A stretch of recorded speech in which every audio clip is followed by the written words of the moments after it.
Sir, आप राजनीति क्यों ज्वाइन किए हैं और आप एमआईएम में कैसे आ गए? एमआईएम प्रेसिडेंट बनने तक का सफर बताएं। राजनीति में कैसे आ गया? एक तो एक लंबी दास्तान हो सकती है, लेकिन मुख्तसरन ये बताऊं कि समाजी मसाइल से मेरा शुरू दिन से सरोकार रहा। तालीमी मैदान में जब मैं था, मैं मैट्रिक के सफर के बाद ही गांव के मसाइल से दिलचस्पी लेने लगा। जब मैं बीए में ज़ेर तालीम था तो हमारे इलाके में रैनसम के लिए मवेशी की चोरी होती थी, और उस वक्त एक बड़े आलिम दीन ने एक तहरीक उठाई, समाज सुधार क्रांति समिति के नाम से।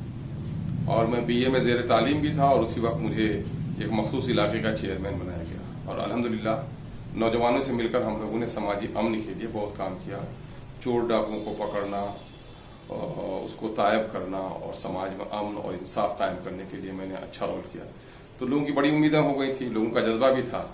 इत्तेफाक से 2000 में जब बिहार में पंचायत इलेक्शन का वो हुआ तो गांव के लोगों ने बड़ा दबाव दिया कि मैं पंचायत इलेक्शन लूं, और इलाके के दानिशवरों ने और उस वक्त मेरे सियासी उस्ताद थे जनाब तस्लीमुद्दीन साहब ने भी, इन लोगों का मशवरा हुआ कि मैं जिला परिषद का इलेक्शन लूँ, और जिला परिषद का इलेक्शन लड़ा।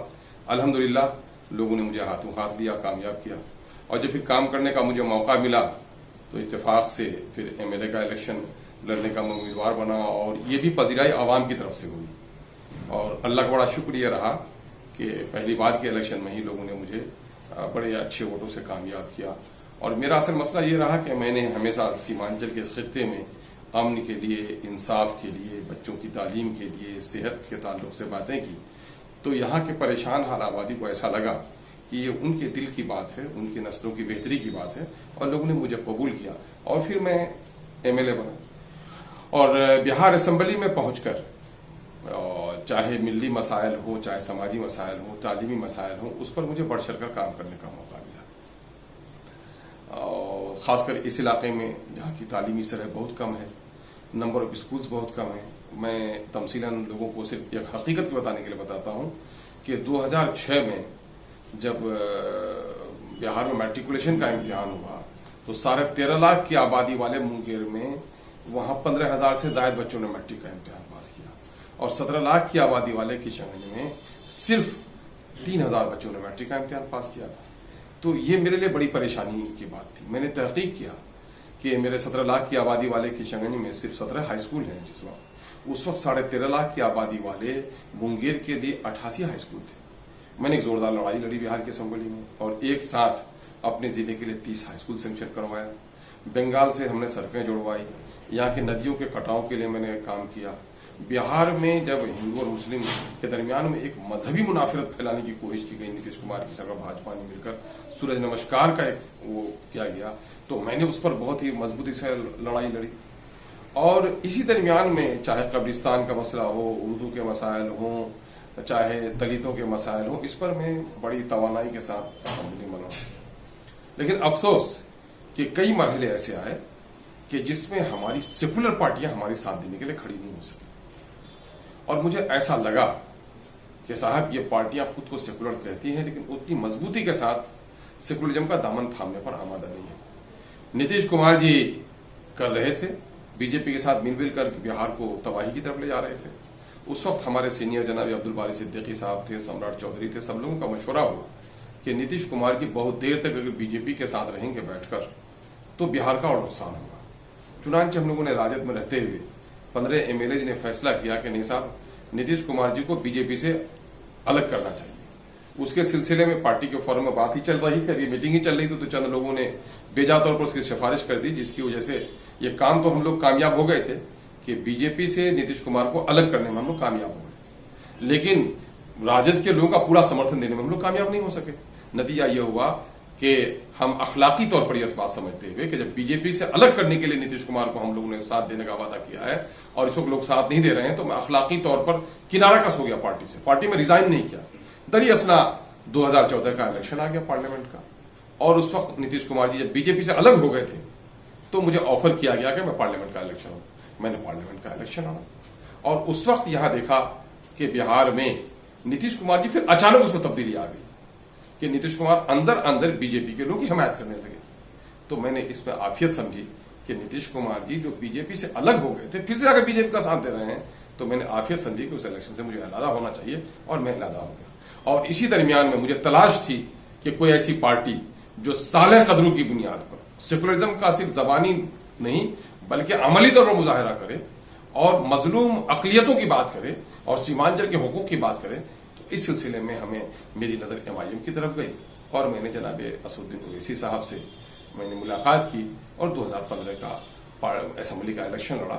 यही मेरा एक छोटा सा सफरनामा था और जहां जाकर मैं MIM से जुड़ा। सर, बिहार का मेन इशू क्या है जो आप लड़ना चाहते हैं? उस इशू के बारे में बताएं। देखिए, बिहार का मेन इशू, सवाल ये पैदा होता है कि एक तो जख्म हो तो मैं कोई बात करूं। सरतापा बिहार जख्मी है। किस को लीजिए कि तालीम का सूबा बर्बाद हो चुका है, सेहत आम्मा की बर्बादी है। हम अगर सीमांचल के ताल्लुक से लें तो यहां पर हर साल तूफान और आंधी और सैलाब की तबाही है और सरकार उस पर कुछ भी नहीं करती। बिहार के असल मसाइल ये हैं कि बिहार में लॉ एंड ऑर्डर नाम की कोई चीज नहीं है। नीतीश कुमार जब से गद्दी पर बैठे हैं इन्होंने लाल फीताशाही को और अफसरशाही को परवान चढ़ाया है। जमहूरी कदरों को इसने पामाल करके रख दिया है।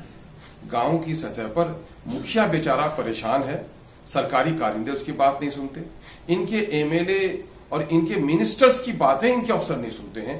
पूरे तौर पर अफसरों से मिलकर नीतीश कुमार जी ने जमहूरियत को पामाल कर दिया और अफसरशाही को कायम कर दिया। ये तो जमहूरियत की बका के लिए लड़ाई लड़नी चाहिए बिहार में।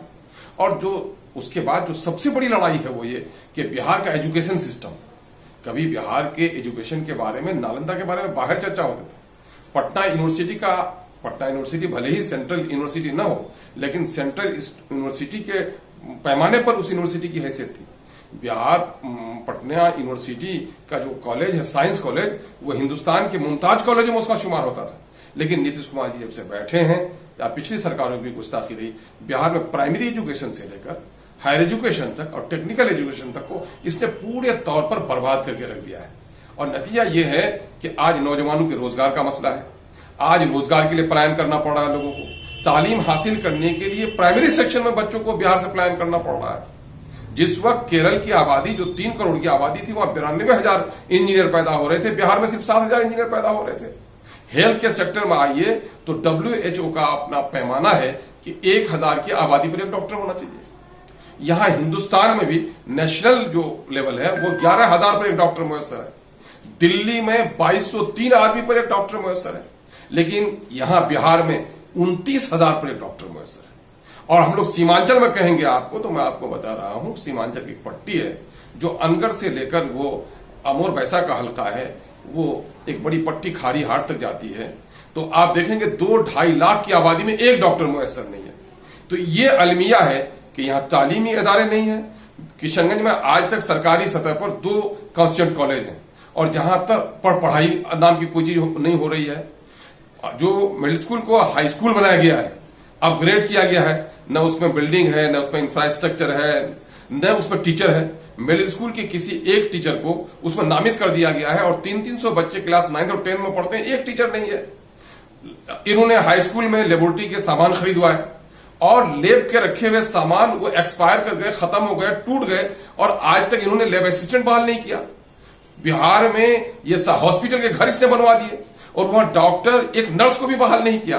तो बिहार में बहुत सारे मसाइल हैं। मैं बुनियादी तौर पर समझता हूं कि बिहार में बच्चों की तालीम और रोजगार के मौके फराहम होने चाहिए ताकि बिहार का पलायन रुके, बिहार में खुशहाली आए। ये हम बिहार के इन हालात से लड़ना चाहते हैं। सर, आर्टिकल 371 के क्या है और सीमांचल को इसका फायदा कैसे मिलेगा? देखिए, आर्टिकल 371 एक फितरी बुनियाद पर बना हुआ दस्तूर का हिस्सा है।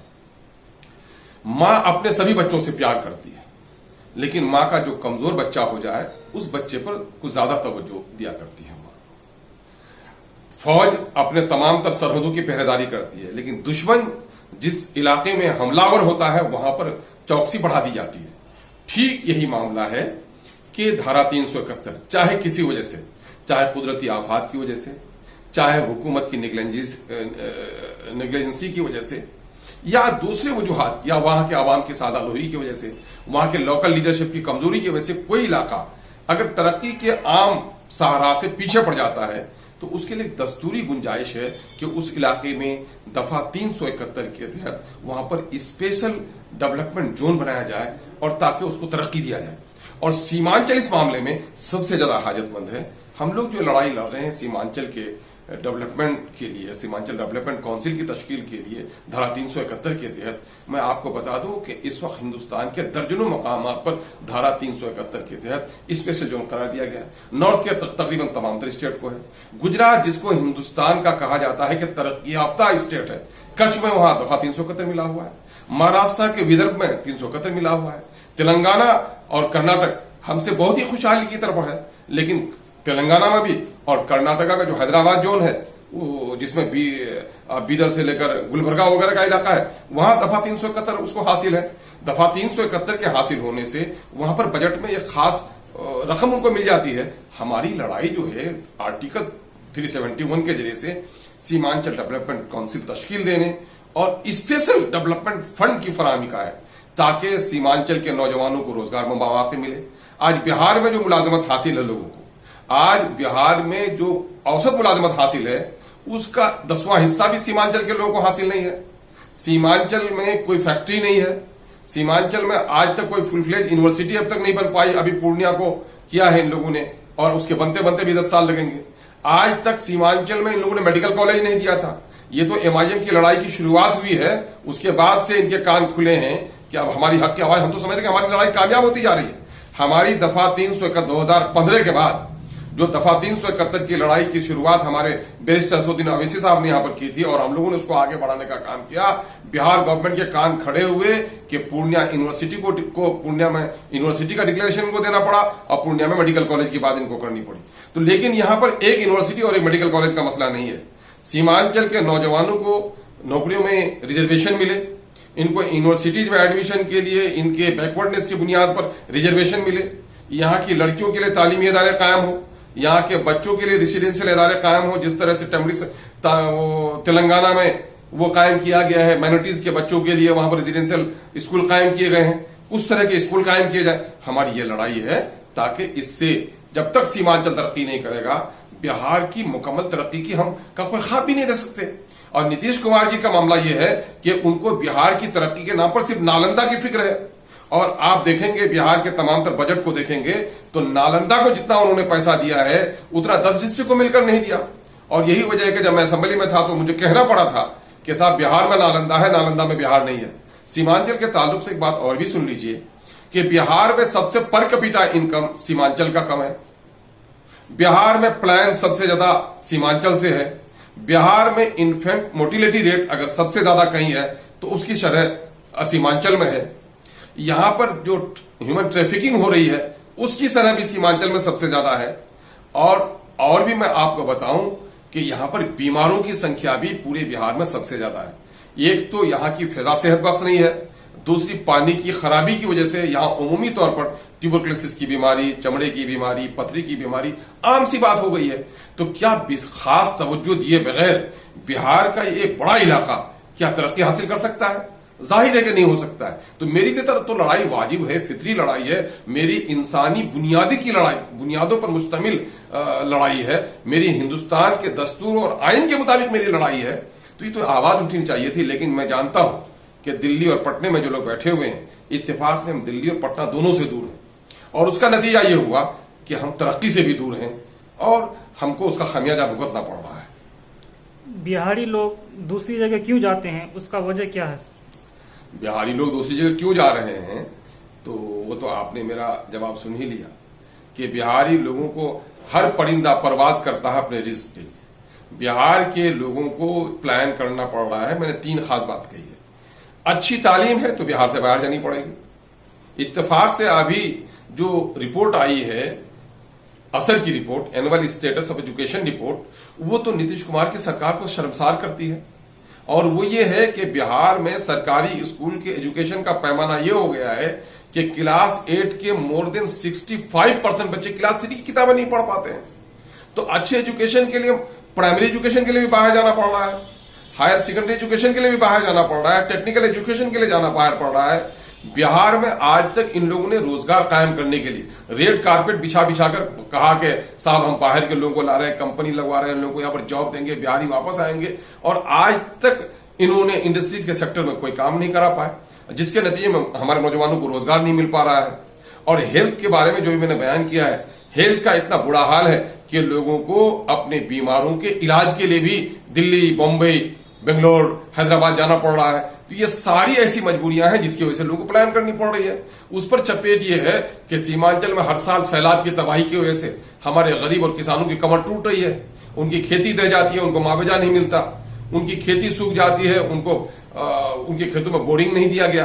तो नतीजा ये हो रहा है कि बेरोजगारी, गुर्बत, अफलास, तालीम की ख्वाहिश और सेहत की तलाश में लोगों को हिजरत करनी पड़ रही है। सर, उस बिहारी के लिए एमआईएम क्या करेगी और आपका क्या प्लान है? देखिए, हम जो प्लान लेकर चले हैं कि बिहार की हालत उसी वक्त बेहतर होगी, बिहार में हम जब तक ह्यूमन रिसोर्स को डेवलप नहीं करेंगे, जब तक हम अच्छे तालीम का बंदोबस्त नहीं करेंगे, बिहार की हालत सुधर नहीं सकती है। और तालीम के साथ साथ आज के बदलते हुए समाजी और तकनीकी सिनेरियो में हमको यहां पर अच्छे इदारे का कयाम, अच्छे टेक्निकल इंस्टीट्यूट का कयाम और साथ ही रोजगार के लिए यहां पर इंडस्ट्रीज कायम करनी पड़ेगी। ये पूरे बिहार के लिए हमारा एक तमन्ना है, हमारी ख्वाहिश, हमारी लड़ाई है। लेकिन सीमांचल के लोगों के लिए, जो बिहार का सबसे कमजोर इलाका है और सबसे ज्यादा परेशान और महरूम इलाका है, यहां के लिए तो हमारा यही है कि अगर आर्टिकल 371K को अगर नाफिज कर दिया जाता है तो हमारे इन तमाम तर मसाइल का हल होगा। और जब यहां पर खुशहाली आएगी, हमारे पास फंड होगा, हम इंफ्रास्ट्रक्चर डेवलप करा सकेंगे, कम्युनिकेशन को ठीक कर सकेंगे। आज यहां घनी नदियां हैं हमारी हैं, और एक ही शहर है पूरे जिला में हमारे किशनगंज में। अररिया में भी, अररिया का भी वही हाल है। अररिया, पूर्णिया, कटिहार, किशनगंज में देखेंगे एक एक ही सिर्फ डिस्ट्रिक्ट लेवल का जो टाउन है वही टाउन है, बीच में दूसरे कस्बात यहां पर डेवलप नहीं हो सके। तो नतीजा ये हो रहा है कि ऐसी ऐसी दूरियां, लोग जहां 12 किलोमीटर 14 किलोमीटर की दूरी है, जहां डिस्ट्रिक्ट हेडक्वार्टर से नदियों पर पुल न बनने की वजह से 70 और 75 किलोमीटर की दूरी तय करनी पड़ रही है। एम्बुलेंस का मसला है, बच्चों की तालीम का मसला है। तो जब हमको स्पेशल फंड मिलेगा तो हमारे यहां ये सारे मसाइल हल होंगे और इससे हमारे बिहारी खुद ही वापस आएंगे और हमारे सीमांचल के लोग वापस आएंगे और उसको जिंदगी का सुकून भी मिलेगा। यहाँ ये फॉर्मूला हमारा है जिस पर हम काम कर रहे हैं। सर, मैं मुसलमान हूं और मेरा परिवार हमेशा कांग्रेस का सपोर्टर रहा और वोट किया, लेकिन अब मैं एमआईएम को सपोर्ट और वोट क्यों करें? देखिए, सवाल ये पैदा होता है कि आपका खानदान अगर कांग्रेसी रहा है तो मुझ पर इस बात पर अफसोस है, आप खानदान की बहुत मुख्तसर तारीख बता रहे हैं। कांग्रेस की पैदाइश तो 1885 में हुई और उसको पूरे तौर पर सियासी थी भी नहीं। सन 1905 के बाद उन्होंने सियासत में थोड़ा दखल किया। उस वक्त तो पिटीशन पार्टी थी, वो सिर्फ अंग्रेज सरकार के जामने में जाकर के कुछ आवेदन देना, कुछ फरियाद करना। सन 1905 के बाद एक तब्दीली आई और वो कांग्रेस आई सियासत में। लेकिन आप ये कहें कि आपका खानदान कांग्रेसी है तो अपने खानदान के सिजरा को आप पढ़िए। क्या 1885 से पहले आपका खानदान नहीं था? तो फिर आपके उन खानदानी बुजुर्गों का क्या वो था, खानदान था? किस खानदान के वो लोग थे? खानदानी कांग्रेसी नहीं है। कांग्रेस एक मजबूरी भी थी, कांग्रेस एक जरूरत भी थी। और आप देखेंगे कि पूरे हिंदुस्तान में आजादी के बाद सबसे बड़ी पार्टी कांग्रेस थी और गांधी जी ने कहा था कि कांग्रेस को सियासी एतबार से इस पार्टी को खत्म कर देनी चाहिए। लेकिन चूंकि आजादी के पहले कांग्रेस के परचम तले ही सारे लोगों ने मिलकर लड़ाई लड़ी थी, तो कांग्रेस का एक लोगों के दिलों में एक अकीदत बैठी हुई थी। हालांकि कांग्रेस से टूटकर ही जो जितनी भी पार्टियां बनी हैं, चाहे लोक दल बने, लोक जनशक्ति बने, चाहे राजद बने, चाहे एडीएफ बने, ये सारी पार्टियां जो बनी है टूटकर, चाहे अकाली दल की पार्टियां बने, चाहे महाराष्ट्र में एनसीपी बने, ये सारी पार्टियां किनसे टूटकर बनी है? ये कांग्रेस से टूटकर बनी है। कांग्रेस का मसला ये है कि हम एमआईएम इसलिए आना के लिए आपको कह रहे हैं कि आप देख रहे हैं सच्चर कमेटी की रिपोर्ट, रंगनाथ मिश्रा कमीशन की रिपोर्ट। इन दोनों रिपोर्ट से यह वाजह होता है कि हिंदुस्तान की आजादी के वक्त हिंदुस्तान में मुस्लिम अक़लियत की जो हालत थी, कांग्रेस के 50-60 साल दौरे इक़्तिदार में अगर सबसे ज्यादा किसी को नुकसान हुआ है, सबसे ज्यादा कोई मिल्लत पामाल हुई है, सबसे ज्यादा कोई आबादी महरूमी का शिकार हुई है, सबसे ज्यादा फिरकावाराना फसाद का निशाना बनी है, जिनका जानी, माली और तालीमी नुकसान हुआ है, तो मुसलमानों का हुआ है। और आप देख लेंगे कांग्रेस बाबरी मस्जिद के ताला लगाने से ताला तोड़ने तक और बाबरी मस्जिद के इंहदाम होने तक किनका रोल है? कांग्रेस का है। चूंकि आप नहीं जानते, कांग्रेस की तारीख आपको मालूम नहीं है, आपको भुला दिया है जहन से आपने।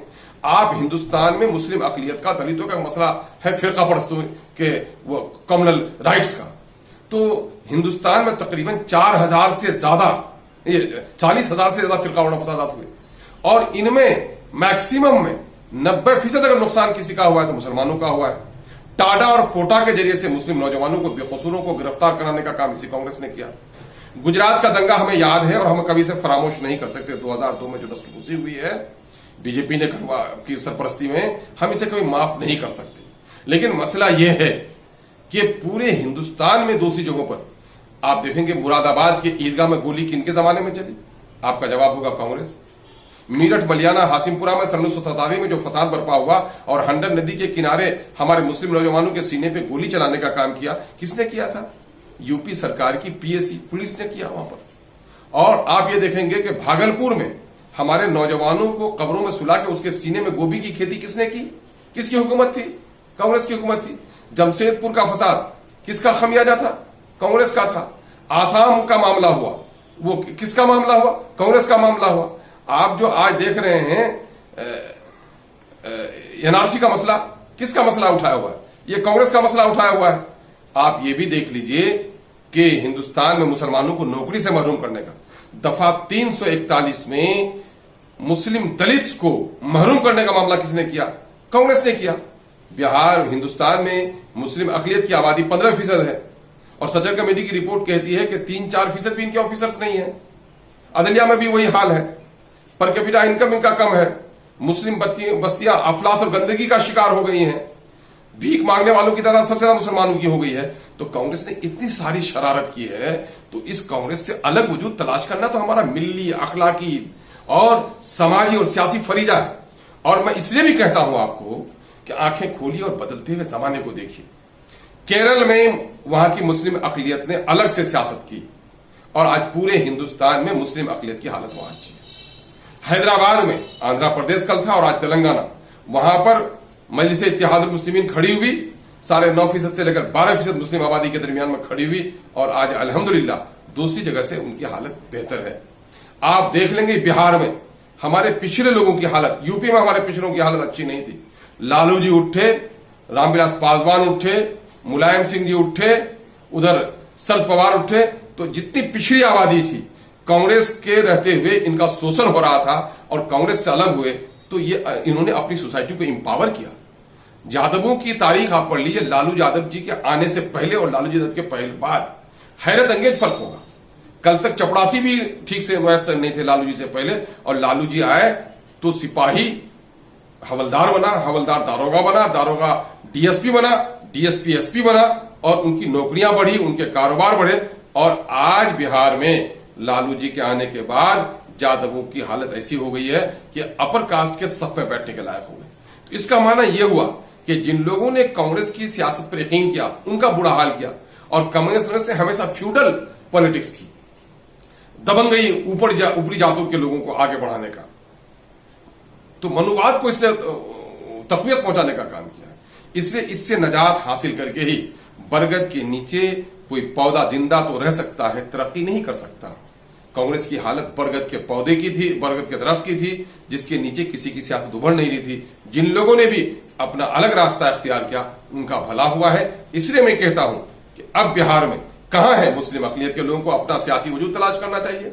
जो सोकोल सियासी पार्टियां भी थी, आज पूरे देश में मॉब लिंचिंग का मामला हो रहा है और आज जो पार्टी बरसरे इख्तियार है उसके अंदर में तो अखलाकी हिम्मत भी नहीं है, उनके पॉलिसी का हिस्सा भी नहीं है कि मॉब लिंचिंग पर बात करें। लेकिन वो कांग्रेस जो अपने आप को सेकुलर और मुसलमानों की मसीहाई की बात कर रहा है, मैं बता दूं आपको कि पहलू खान का राजस्थान में मॉब लिंचिंग के जरिए से उनको मार डाला गया और वो गाय खरीद के ले जा रहे थे और कांग्रेस की हुकूमत आज वहां उनके इंतकाल के बाद उनके बच्चों के नाम से चार्जशीट दाखिल किया। यही कांग्रेस का रोल रह गया है। मामला यह है कि कांग्रेस अपनी दुनिया आप पैदा कर अगर तू जिंदों में है। आज वक्त आ गया है कि महरूम तबकात, आज 13% वो हैं, ट्राइबल्स हैं गुजरात में, और उन्होंने अपनी सियासी जमात खड़ी की और यहां पूरे देश में 15%, बिहार में 17%, सीमांचल के इस खित्ते में हम तकरीबन 40% की आबादी हमारी है और हम अपने सियासी वजूद से डर रहे हैं। मामला यह है कि कि हमारी ये लोग वोट लेना चाहते हैं लेकिन हमें कहीं हिस्सा नहीं देना चाहते। मैं बिहार के पिछले बार के गठबंधन में उस वक्त नीतीश कुमार जी, लालू जी और कांग्रेस को मुसलमानों ने गुस्ल करके वजू करके वोट दिया और उस वक्त आप देखेंगे कि बिहार में गठबंधन की हुकूमत ने 41% वोट हासिल किए थे और बिलाशुबा उसमें 17% वोट मुस्लिम अकलियत के थे।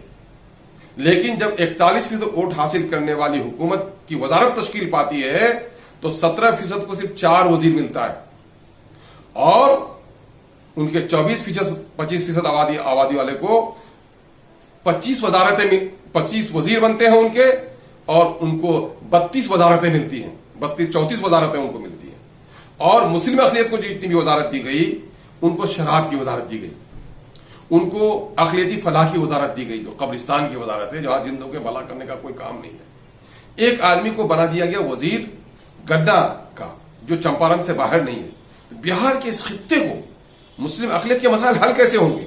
जाहिर है कि रुकन असेंबली, रुकन पार्लियामेंट, वज़रा, इनके जरिए से किसी भी इलाके का, किसी भी कम्युनिटी का अपलिफ्टमेंट होता है।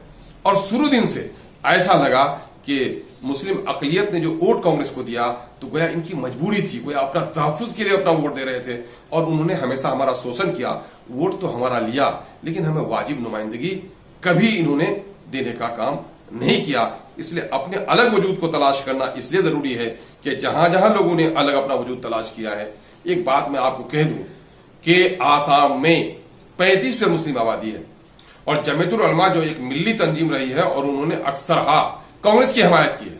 बदरुद्दीन अजमल साहब जो हमेशा कांग्रेस की हिमायत करते रहे और नतीजा यह हुआ कि बदरुद्दीन अजमल साहब ने जब अपनी सियासी पार्टी बनाई कि भाई हमको तो वोट लिया जा रहा है लेकिन हमें कभी हिस्सा नहीं मिल रहा है, तो वहां कांग्रेस ने बीजेपी से ज्यादा इनके ताकत को मिटाने की कोशिश की। 2014 में भी यही शरारत की उनके साथ और अभी 2019 के इलेक्शन में खुद बदरुद्दीन अजमल साहब का इंटरव्यू हमारे होशमंद सुन लें, जो अपने आप को खानदानी कांग्रेसी कहते हैं। तो बदरुद्दीन अजमल साहब और जमीयतुल उलमा से ज्यादा कांग्रेस से उनका रिश्ता नहीं रहा होगा और उन्होंने कहा कि कांग्रेस ने हमारे साथ शरारत की, हमसे समझौता करने के लिए लिखत पढ़त पर नहीं उतरे और हमसे समझौता करके हमारी हिमायत तो ले ली और मुझे हराने का पूरा काम किया।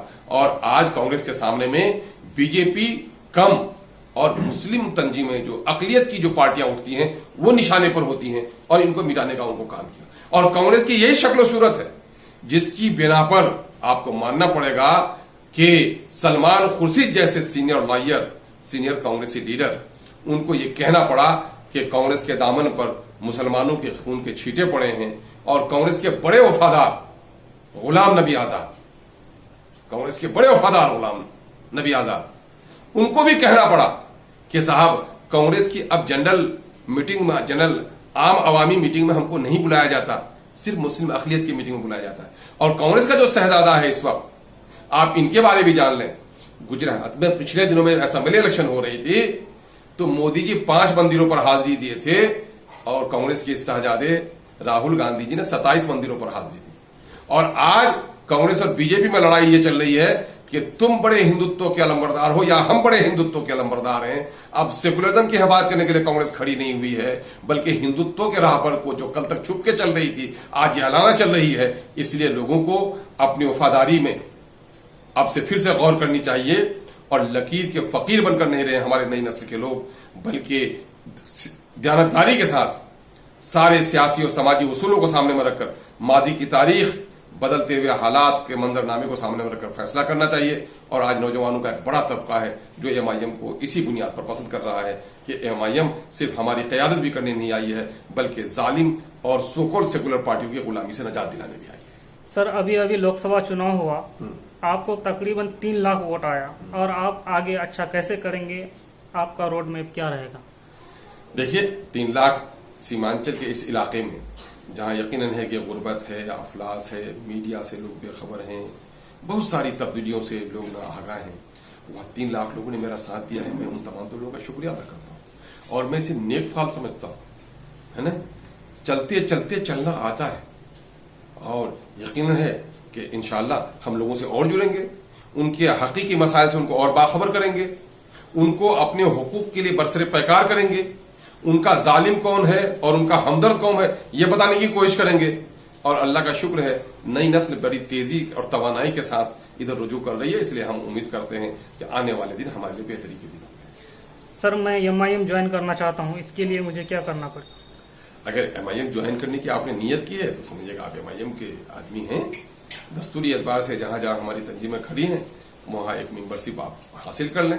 बिहार में हम लोग सीमांचल में भी काम कर रहे हैं, इंशाल्लाह अगले माह से हम लोग सीमांचल के बाहर भी, क्योंकि बिहार में असेंबली इलेक्शन में हम यहाँ पर 100 से ज्यादा सीटों पर लड़ने का एक इरादा रखते हैं, तो हम बिहार के दूसरे जिलों में भी अपना काम शुरू कर रहे हैं और इंशाल्लाह वहां भी हमारी तंजीमी साख कायम हो जाती है, तो वहां रसीद वो करवाएं और मेंबरशिप इख्तियार करें।